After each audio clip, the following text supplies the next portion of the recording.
கைதாகிறாரா நடிகர் விஜய்? இதைத்தான் நாம இன்னைக்கு இந்த தலைப்புல பேச இருக்கின்றோம். உங்களுக்கு தோணும், அட போங்க சார், சும்மா நீங்க இப்படியேதான் சொல்லிட்டு இருக்கிறீங்க அப்படிங்கிற மாதிரி தோணும். கரூர் மரணங்கள் தொடர்பாக சிபிஐயினுடைய விசாரணைக்கு இன்றைக்கு மீண்டும் ஆஜராகி இருக்கிறார் நடிகர் திரு விஜய். இதுல பல்வேறு கேள்விகளை சிபிஐ அடுக்கடுக்காக அடுக்கி கொண்டிருக்கிறது. அது என்னெல்லாம் கேள்வி, எவ்வளவு முக்கியமான கேள்வி அப்படிங்கிறத சொல்றேன். அதற்கு முன்பாக சார்ஜ் ஷீட், குற்றப்பத்திரிகை தாக்கல் செய்யப்பட இருக்கிறது. இந்த குற்றப்பத்திரிகையில் விஜயின் பெயர் இடம்பெற இருக்கிறது அப்படின்னு இன்றைக்கு ஊடகங்கள், மிக முக்கிய ஊடகங்கள் இன்றைக்கு செய்திகளை தெரிவித்திருக்கிறார்கள். இப்ப நீங்க நல்லா ஒரு விஷயத்த புரிஞ்சுக்கங்க. கரூர்ல 41 பேர் மரணமடைந்தது தொடர்பாக எஃப்ஐஆர் போட்டது தமிழ்நாடு அரசு காவல்துறை. இந்த எஃப்ஐஆர் தான் சிபிஐ விசாரணைக்கு எடுத்துக்கொள்ளும், அதான் முறை.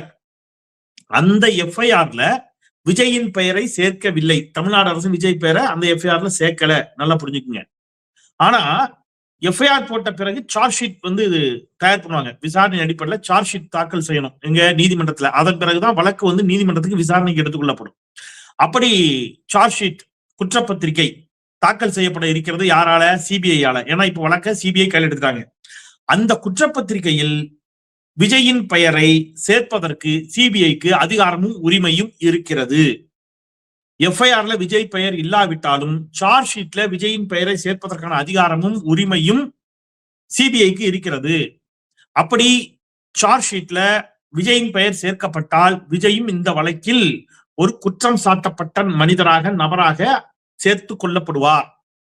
விசாரணையின் முடிவில் தண்டனை அறிவிக்கப்பட்டால் அது விஜய்க்கும் பொருந்தும்.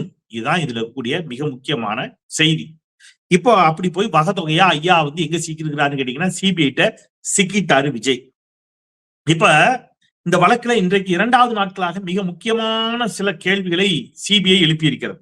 அதை தாண்டி விஜய்கிட்ட ரொம்ப முக்கியமான சில கேள்விகளை சிபிஐ துருவி துருவி கேட்டதாகவும், ஏன் விஜய விசாரணைக்கு அழைத்தார்கள் அப்படிங்கிறது தொடர்பாகவும் சில பிரத்யேக தகவல்கள் நமக்கு டெல்லியில் இருக்கக்கூடிய நம்முடைய சக தோழர்கள், நண்பர்கள் மூலமாக நமக்கு சில செய்திகள் கிடைத்திருக்கிறது. அது என்னங்கிறது நான் உங்களுக்கு சொல்றேன். இவங்க சில ஆதாரங்களை இவங்க மேனிப்புலேட் பண்ண ட்ரை பண்ணாங்களா, சில வீடியோ ஆதாரங்களை இவர்கள் எடிட் செய்தார்களா அப்படிங்கிற கேள்வி இன்றைக்கு எழுந்திருக்கிறது அப்படின்னு டெல்லியிலிருந்து நமக்கு சில தகவல்கள் தெரிவிக்கின்றன. இது தொடர்பாகத்தான் விஜய் விசாரணைக்கு அழைக்கப்பட்டிருக்கிறார் அப்படிங்கிறது நமக்கு கிடைக்கக்கூடிய தகவல். அதை சொல்றதுக்கு முன்பாக நீங்க இன்னைக்கு சிபிஐ விசாரணையில விஜயிடம் என்னெல்லாம் கேள்வி கேட்கப்பட்டது என்பதை News18 தமிழ்நாடு செய்தி என்ன பண்ணிருக்காங்க, கார்டு போட்டிருக்கிறாங்க. அதுல என்ன குறிப்பிடுறாங்கன்னா, மிக முக்கியமான சில கேள்விகளை சிபிஐ கேட்டிருக்கிறது. கரூரில் நீங்கள் குடிநீர் பாட்டில்களை தூக்கி வீசும்போது கூட்ட நெரிசலை கவனிக்கவில்லையா? நான் தொடர்ச்சியா இத சொல்லிட்டு வர்றேன். இன்னும் சொல்ல போனா நான் மெத்த பணிவோடு சொல்லலாம், நான் மட்டும்தான் இதை கேட்டுக்கிட்டு வர்றேன். என்ன கேட்டுட்டு வர்றேன்னா, டைம் கோட், தந்தி தொலைக்காட்சியுடைய மக்கள் மன்றத்தில் அந்த டைம் கோடோட பேசினேன். புதிய தலைமுறை நேர்பட பேசுற அந்த டைம் கோடை எடுத்து வச்சிருக்கிறேன். News18 சொல்லதிகாரம் நிகழ்ச்சியிலையும் அந்த டைம் கோடை எடுத்து வச்சு நான் பேசியிருக்கிறேன். தமிழ் கேள்வியிலும் அந்த டைம் கோடை எடுத்து வச்சு நான் பேசியிருக்கிறேன். இந்த டைம் கோடு வாரியாக நிச்சயமாக சிபிஐ விசாரிக்கும். விஜய் சொல்வது பச்சை பொய். அங்கே கூட்ட நெரிசல், 3வது நிமிடமே ஆம்புலன்ஸ் உள்ள வந்துடுச்சு. இவர் பேருந்து உள்ளே சென்ற உடனேயே கூட்ட நெரிசலில் மக்கள் கீழே விழுந்து அடிபட தொடங்கி மயங்க தொடங்கி விட்டார்கள். அதுதான் ஃபேக்ட், அதான் உண்மை. அதனாலதான் முதல் ஆம்புலன்ஸ் 3வது நிமிடமே உள்ள வருது. இவங்கதான் அதுக்கு அடுத்த ஆம்புலன்ஸையும் அழைக்கிறாங்க. அதற்கு அடுத்தடுத்த ஆம்புலன்ஸை அழைப்பதே விஜயும் அவருடைய அங்கே இருந்து அவருடைய டீமும் தான். அங்க தண்ணி பாட்டில தூக்கி வீசுறாங்க. கீழே இருந்து கத்தக்கூடிய தொண்டர்களுடைய குரல்கள் பதிவாயிருக்குது தெளிவா. இத்தனைக்கு பிறகும் விஜய், நான் பேசட்டுமா, நான் கண்டினியூ பண்ணலாமா என்று கேட்டாங்கிறத நான் டைம் கோடு வாரியா ஏற்கனவே நிறைய முறை பேசியிருக்கேன். அதனால இப்ப நான் திருப்பி அதை ரிப்பீட் பண்ணல. 1வது நிமிஷம் என்ன ஆச்சு, 3வது நிமிஷம் என்ன ஆச்சு, 5வது நிமிஷம் என்ன ஆச்சு, 7வது நிமிஷம் என்ன ஆச்சு அப்படிங்கிறத அவர் பேசி முடித்து நல்லதே நடக்கும் என்று சொல்லி அவர் வண்டிக்குள்ள போற வரைக்கும் நான் என்ன செஞ்சிருக்கிறேன், டைம் கோடோட விவரித்திருக்கிறேன். அப்ப இதை இன்னைக்கு சிபிஐ கேட்கறாங்க. நீங்க தண்ணி பாட்டில தூக்கி போட்டீங்களே, ஏன் போட்டீங்க? மக்கள் மயங்கி விழுந்தாங்கன்னு போட்டீங்க. அப்பவாது உங்க பேச்சை நிப்பாட்டி இருக்கணும்ல. அதன் பிறகும் நீங்கள் ஏன் தொடர்ந்து பேசினீர்கள்? இது சிபிஐ எழுப்பி இருக்கக்கூடிய கேள்வி. நெரிசலை தடுப்பதற்கு உங்கள் வாகனத்தை நிறுத்தி இருக்கலாம், ஆனால் தொடர்ந்து ஏன் பரப்புரை செய்தீர்கள்? நெரிசல் அதிகமாயிடுச்சு, நீங்க வாகனத்தை ஏன் உள்ள கொண்டு வந்தீங்க? முதல் கேள்வி. கொண்டு வந்த பிறகு நெரிசல் அதிகமாகுது, கண்ணு முன்னாடி விழுறத மக்கள் பாக்குறாங்க, எல்லா தொலைக்காட்சியிலும் லைவ் போகுது. அதன் பிறகு நீங்க ஏன் பேசுறீங்க? இது 2வது கேள்வி. இந்த 2 கேள்விக்கும் விஜய்கிட்ட பதில் கிடையாது. சார் அப்ப விஜய் திட்டமிட்டு செஞ்சாரா சார்? இல்ல, நான் அப்படி சொல்லல. அப்ப இது விபத்து தானா? ஆமா, விபத்து தான். ஆனா அந்த விபத்துக்கு யார் சார் பொறுப்பு? விஜய் தான் பொறுப்பு. என்ன சார் திட்டமிட்டு செய்யலன்னு சொல்றீங்க, அப்புறம் விஜய் தான் பொறுப்புன்னா, எஸ், விஜயும் அவரை சார்ந்தவர்களும் தான் பொறுப்பு. அவர்கள் திட்டமிட்டு செய்தார்கள் என்று நான் சொல்லல. அப்புறம் என்ன நடந்துச்சு? அவர்களுக்கு அந்த கூட்டம் சேர்க்கறதுல இருக்கிற போதை, அந்த கூட்டம் சத்துறதும், தளபதி தளபதினு கத்துறதும், அந்த இதுவும் அவருக்கு அது ஒரு பெரும் போதை. அந்த கூட்டம் மகுடிக்கு மயங்கிய அந்த பாம்பு மாதிரி ஆடுது இல்ல அந்த கூட்டம். அவர் அப்படி லைட்ட போட்டாருன்னா ஏங்க, லைட் ஆஃப் பண்ணா ஏங்க. இதுல ஒரு பெரும் போதை யாருக்கு? விஜய்க்கு. அப்ப இவ்வளவு கூட்டம் அவருக்கு ஒரு பெரிய மகாராஜா மாதிரியான ஒரு மனசுல ஒரு நினைப்பு அந்த கூட்டம். அப்ப அவரால அவருக்கு அரசியல் அனுபவம் துளியும் கிடையாது. அரசியல் அனுபவம் மிக்க தலைவர்களாக இருந்தால் எவ்வளவு கூட்டம் இருக்குது, இதுக்குள்ள வண்டியை கொண்டு போனா என்ன ஆகும், என்ன சிக்கல் வரும், இதெல்லாம் அவங்க கெஸ் பண்ணிடுவாங்க. அவங்க இந்த தப்ப பண்ணிருக்கே மாட்டாங்க. அதையும் தாண்டி ஒருவேளை நெரிசல் ஏற்பட்டுச்சுன்னா அடுத்த நிமிஷம் பேச்சை நிப்பாட்டி சரக்கு வேட்டியை மடிச்சு எட்டிட்டு கீழே இறங்கியிருப்பாங்க.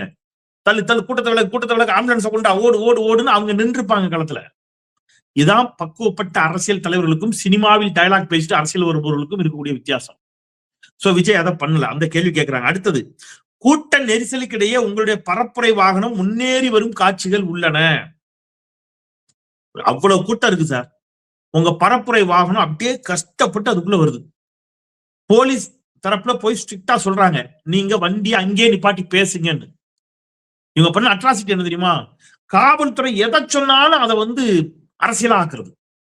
ஏ காவல்துறையே, ஏ திமுகவே, ஏ ஸ்டாலின் அரசே, எங்களை பார்த்து பயந்து விட்டாயா, அப்படி இந்த பேச்சுக்கு தான் இவ்வளவு சிக்கலும். இந்த பேச்சு ஓவர் பேச்சு யாருக்கு? விஜய் தரப்புக்கு. காவல்துறை நியாயமா, எப்பா அந்த கம்பியில ஏறாதங்கப்பா, எங்களை கட்டுப்படுத்துகிறார்கள். எப்ப அந்த மரத்துல ஏறாதப்பா, எங்களை கொடுமைப்படுத்துகிறார்கள். ஏய் தம்பி கீழே இறங்குப்பா, ஏன்பா இப்படி வர்ற, எங்களை கண்டு அச்சமா அப்படின்னு இப்படியே பேசி விளங்காம போச்சு. அப்ப அன்னைக்கும் காவல்துறை போய் சொல்லுது, ஐயா கூட்டத்துக்குள்ள வண்டியை விடாதீங்க. கேட்கல. காவல்துறை எங்களை அடக்க நினைக்கிறது. அதை தாண்டி இல்ல, நான் வண்டியை கொண்டு போய் உள்ளத்தான் விடுவேன்னு கொண்டு போய் விட்டீங்க.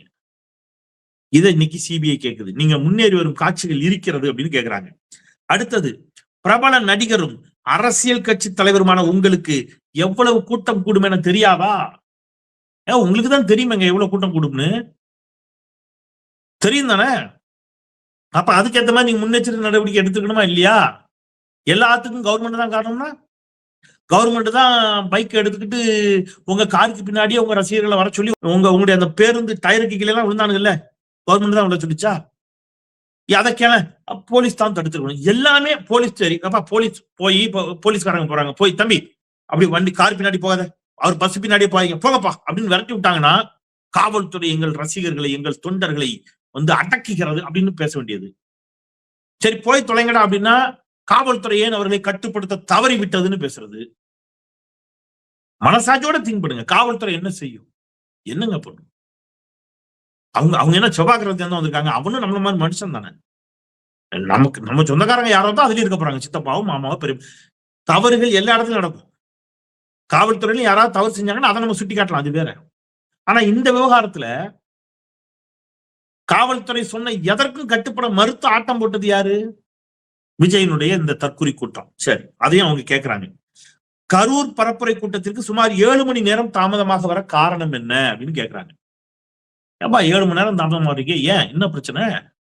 8:50க்கு 8:45 நாமக்கலில் பரப்புரை. ஐயா 8:45 தான் சென்னை ஏர்போர்ட்ல இருக்கிறார் விஜய். அதான் தாமதத்துக்கு காரணம். தாமதத்திற்கு காரணம் 8:45 நாமக்கல்ல இருக்க வேண்டியவர் 8:45 சென்னை ஏர்போர்ட்ல இருந்தார்.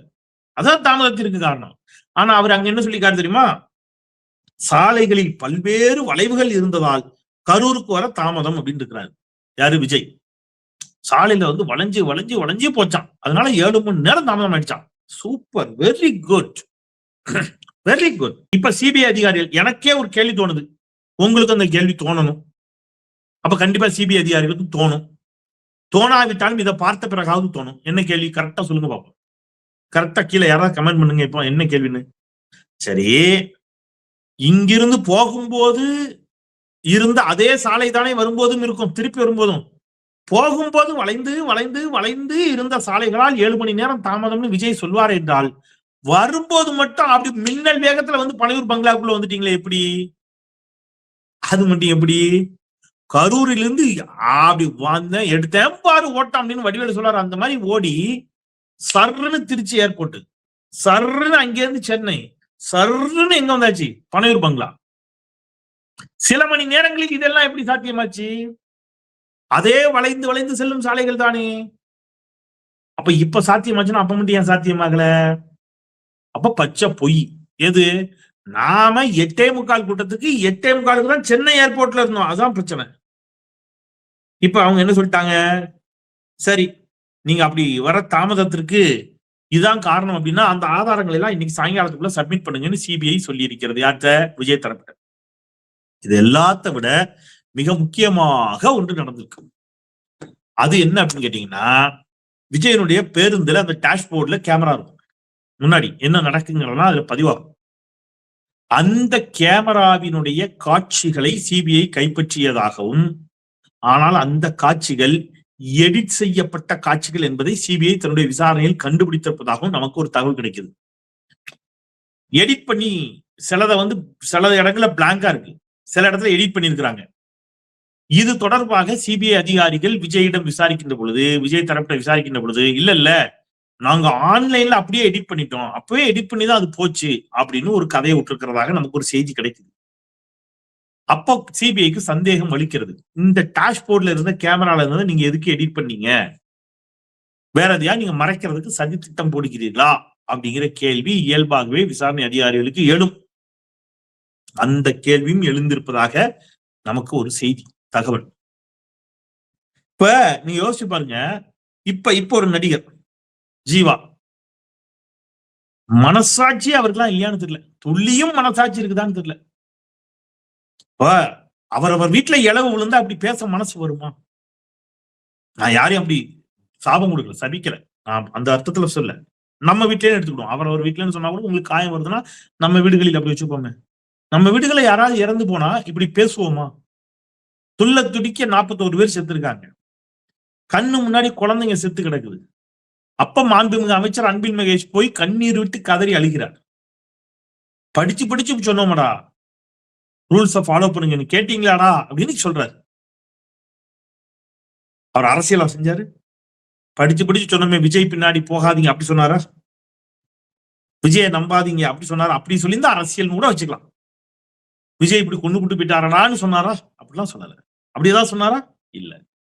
ரூல்ஸை ஃபாலோ பண்ணுங்கடான்னு சொன்னோமே கேட்டீங்களா அப்படின்னு ஒரு சகோதரனாக அவர் கண்ணீர் விடுகிறார். கண்ணு முன்னாடி குழந்தைங்க செத்து கிடக்கிறத பாக்குற யாரா இருந்தாலும் அழுவான். அவன் தான் மனுஷன்.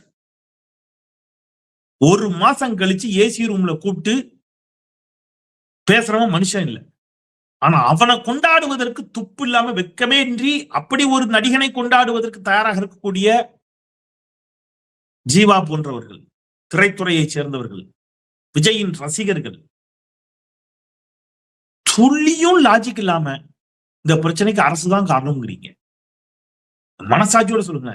அத்தனை வீடியோ இருக்குல்ல, கண்ணு முன்னாடி இருக்குல்ல, அந்த பஸ் உள்ள போனதுனால கூட்டம் விலகுது, அவங்களால முடியல, கத்துறான், அந்த கூரையை பிச்சுட்டு மேல வர்றான், மேல இருந்து ஒருத்தன் உடஞ்சி கீழே விழுறான், கீழே விழுந்தவன் கீழே இருந்த குழந்தை மேல விழுந்து போறான், அம்மா மேல விழுறான். எல்லாமே நம்ம வீடியோல பார்த்தோம்ல. ஒரு அம்மா அவங்க வீட்டு மொட்டை மாடல ஏறி இவங்க அட்ராசிட்டி பண்றாங்க, அந்த அம்மா இறங்குங்கடா, இங்க இறங்கா, ஏறாதீங்கடா, கீழே இறங்குங்கடான்னு கத்துது. இதெல்லாம் அரசு சொல்லிதான் நடந்துச்சா? என்ன எதிர்பார்க்கிறார் விஜய்? லட்சக்கணக்கில் அவருடைய அந்த லும்பன் கூட்டத்தை அவர் கூட்டி வைத்திருப்பார். நீங்க 1 லட்சம் பேரை திரட்டி வச்சிருப்பீங்க. அவ்வளவு பேரும் யாருக்கும் கட்டுப்பட மாட்டான். மரத்துல ஏறுவான், சோத்துல ஏறுவான், பக்கத்து வீட்டுல ஏறுவான். அந்த 1 லட்சம் பேரை கட்டுப்படுத்துறதுக்கு ஒரு 2 லட்சம் போலீஸை போட்டு ஒவ்வொரு ரசிகர்களுக்கும் 2 போலீஸ் போட்டு 2 பேரும் ஆளுக்கு ஒரு பக்கம் அவங்கள பிடிச்சிட்டு நிக்கணுமா? நீங்க அப்படி எதிர்பார்க்கீங்களா? சரி, அப்படியே செஞ்சாலும் என்ன செய்ய போறீங்க? என் ரசிகர்களை ஆட விடவில்லை, பாட விடவில்லை, என் ரசிகர்களை சுதந்திரமாக செயல்பட விடவில்லை, அப்படிதான் பேச போறீங்க? என்னதான் செய்யணும்னு சொல்லுங்களேன். போலீஸுக்கு கட்டுப்பட மாட்டேங்கிறீங்க, போலீஸ் அட்வைஸ் பண்ணா கேட்க மாட்டீங்க, டயத்துக்கு வர மாட்டீங்க, அங்க இருந்தவங்களுக்கு தண்ணி கொடுக்க மாட்டீங்க, வெளியில போறேங்கிறவங்களை வெளியில விட மாட்டேங்கிறீங்க, அந்த அம்மா சொல்லுது, ஒரு அம்மா சொல்லுது, நான் வெளியில போறேன்னு என்ன வெளில விட மாட்டேங்கிட்டாங்கன்னு. காப்பாத்த வர ஆம்புலன்ஸ் வேற போட்டு அடிக்கிறீங்க. எல்லாத்தையும் பண்ணிட்டு எல்லாத்துக்கும் காரணம் தமிழ்நாடு அரசுன்னு சொல்றீங்க. அதையும் இந்த முட்டாள் கூட்டம் ஒரு கூட்டம் நம்புகிறது. இது போன்ற முட்டாள் கூட்டம் தமிழ்நாட்டில் உருவாகி இருப்பது அப்படிங்கிறதே உள்ளபடியே கவலையாகவும் பேர் அதிர்ச்சியாகவும் இருக்கிறது. ரொம்ப கவலையா இருக்கு. எப்படி இப்படி ஒரு கூட்டம் உருவாச்சு, எப்ப உருவாச்சுன்னே தெரியல. முதல் 6-7 மணி நேரம் 8 மணி நேரம் கரூர் சம்பவத்தை தொடர்ந்து விஜய்க்கு எதிராக மக்கள் கொந்தளித்தார்கள். இந்த அரசு ஒரு பெரிய தப்பு பண்ணுச்சு. இந்த அரசு பண்ண ஒரு பெரிய தப்பை நான் சொல்றேன், விரக்தியில சொல்றேன். என்ன பண்ணாங்க தெரியுமா? அதீத நாகரிக அரசியலுடைய உச்சத்தில் நின்று என்ன பண்ணாங்க தெரியுமா? இதை எந்த அரசியலை பத்தி யோசிக்காம உடனே ஸ்பாட்டுக்கு ஓடினாங்க. முதலமைச்சர் ஓடினார். துணை முதலமைச்சர் தன்னுடைய லீவை கேன்சல் பண்ணிட்டு குடும்பத்தோடு விடுமுறைக்கு சென்றவர் அதை விட்டுட்டு ஓடி வந்தாரு. அன்பின் மகேஷ் வந்தார், செந்தில் பாலாஜி வந்தார், எல்லாரும் வந்தாங்க. இந்த அரசியலே அவங்க யோசிக்கல. முதல்ல பாதிக்கப்பட்ட மக்களை பார்ப்போம்னு நின்னாங்க. பாதிக்கப்பட்ட மக்களோடு நின்னாங்க. தேவையான வசதிகளை செஞ்சு கொடுத்தாங்க. இதெல்லாம் செஞ்சுக்கிட்டே இருந்தாங்க. ரொம்ப அதீத நாகரிகத்தினுடைய உச்சமாக என்ன பண்ணாங்க? எந்த தலைவனும் தன் சொந்த தொண்டன் சாக மாட்டான் என்பதை யதார்த்தம் தான் உண்மை, அதையும் சொன்னாங்க.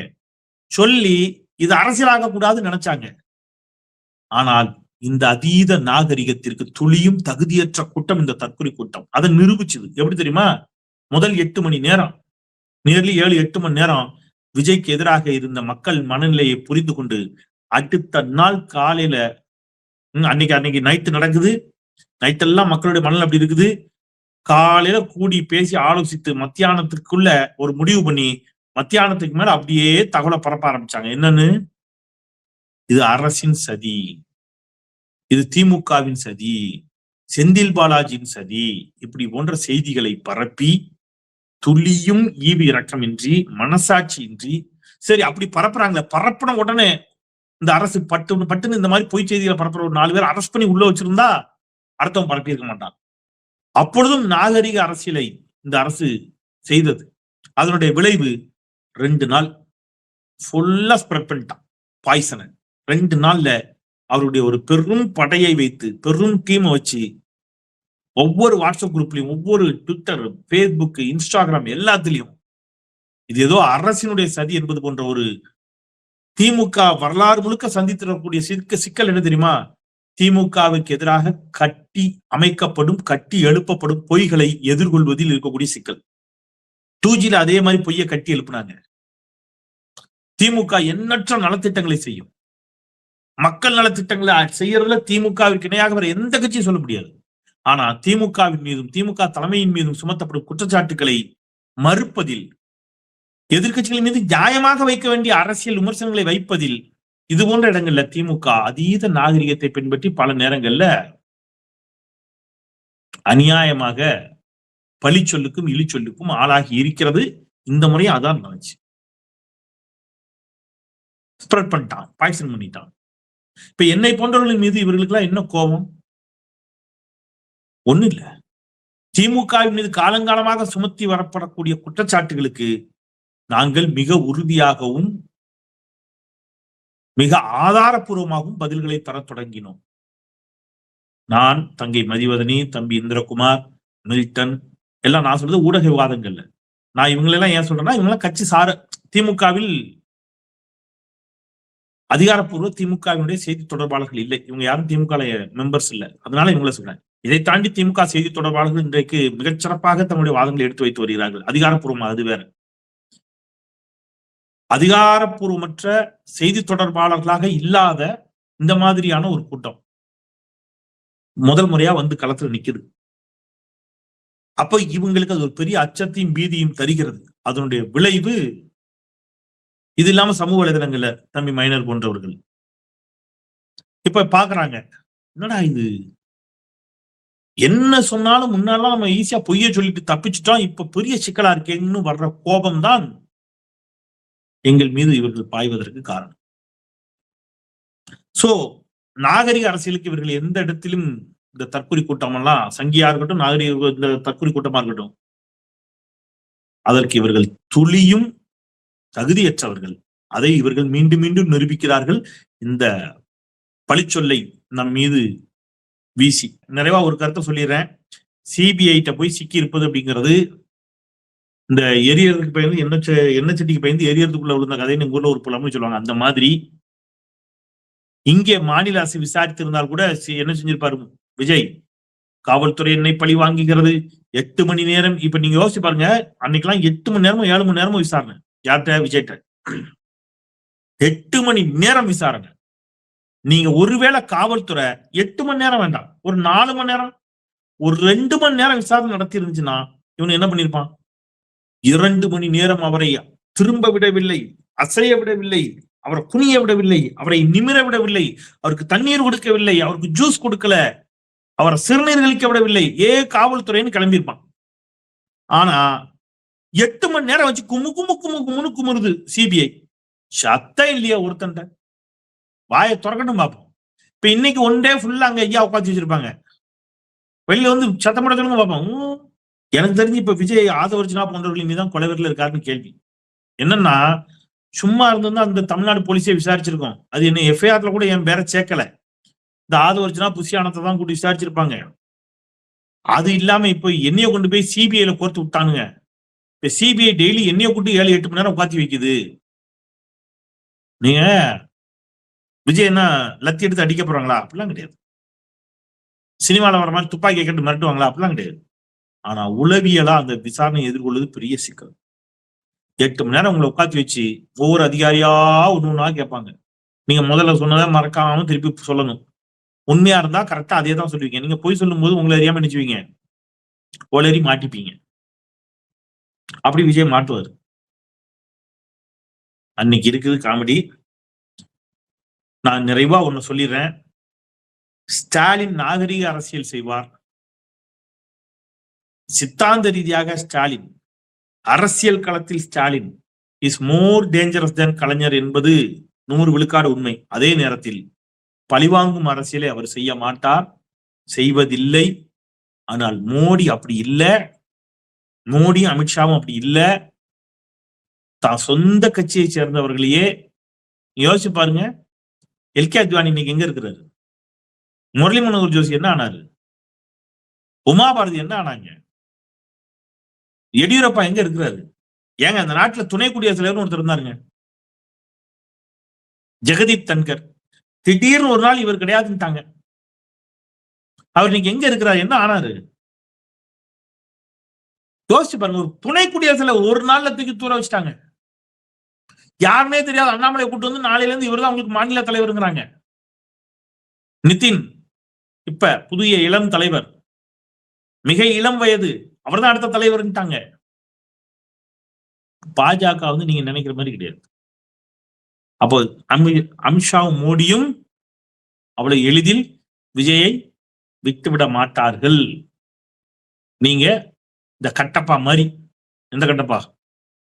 ஆமா, பாகுபலி கட்டப்பா மாதிரி அடிமை சாசனம் எழுதி கொடுத்தாச்சு. இனி காலத்திற்கும் நீங்கள் பாஜகவின் அடிமை என்பதை மறந்து விடாதீர்கள் மிஸ்டர் விஜய் என்பதை சொல்லி வரட்டும்.